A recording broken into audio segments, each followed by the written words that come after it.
Médiation. Comment on utilise les échelles pour construire une tâche? Notons tout d'abord que toutes les échelles ont un titre qui les identifie et que chaque échelle est présentée par un très bref résumé de son contenu comportant les notions clés concrétisées, c'est-à-dire de courtes phrases qui expliquent de manière détaillée l'utilité pratique des descripteurs de tous les niveaux. Rappelons que la progression de la compétence se fait du bas vers le haut et que lorsqu'à l'intérieur d'un niveau, les descripteurs apparaissent divisés par une ligne blanche, cela signifie qu'un développement ultérieur de la compétence est envisagé.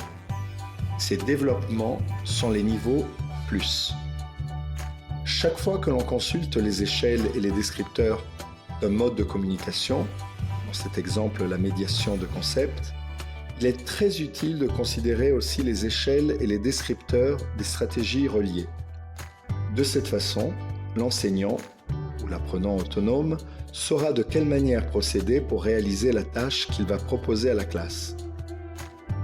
Nous allons maintenant voir comment une situation de médiation peut donner lieu à une tâche en suivant les échelles du CECR. Rappelons toutefois deux éléments très importants qu'il faut considérer. Les tâches sont utiles quand elles sont réalisées en groupe. Une tâche peut être réalisée à plusieurs niveaux, c'est-à-dire que l'enseignant l'adapte à sa classe. Comment? L'approche actionnelle nous indique qu'il faut tout d'abord identifier le ou les descripteurs pertinents. Voyons un exemple. Commençons par cette situation problématique. Dans une assemblée de copropriétaires, on discute de la nécessité de certaines rénovations. Et celles-ci sont très coûteuses et doivent donc être planifiées dans le temps. L'échelle qui nous permet de réaliser notre objectif est la suivante. Coopérer pour construire du sens. Si le niveau de nos apprenants correspond à A2, A2+, les descripteurs sont les suivants. Peut faire des interventions de manière simple. Peut faire des remarques simples et éventuellement poser des questions pour montrer qu'il, qu'elle suit. Peut, en posant les bonnes questions, s'assurer que la personne à qui il, elle parle comprend ce qu'il, qu'elle veut dire. Les apprenants se transforment en acteurs sociaux qui doivent prendre des décisions d'un commun accord.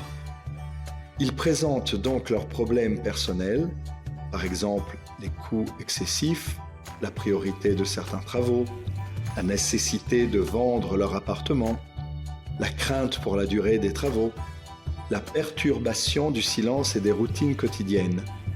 Et ils expliquent et justifient leur opinion afin d'arriver à un calendrier des travaux à réaliser, ce qui signifie développer des idées. Si l'on considère qu'il est nécessaire d'avoir quelqu'un pour gérer les tours de parole, alors il y aura aussi un coordinateur qui peut aussi avoir d'autres fonctions. S'il est par exemple technicien, il fournira des détails, facilitera l'illustration de certaines questions techniques, contrôlera la compréhension de chaque participant. Les stratégies porteront sur plusieurs actions. Faire connaître comment se déroule une réunion de copropriété dans le pays de la langue étudiée.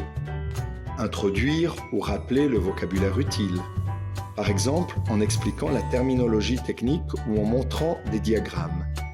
Rappeler les compétences pragmatiques et socio-linguistiques.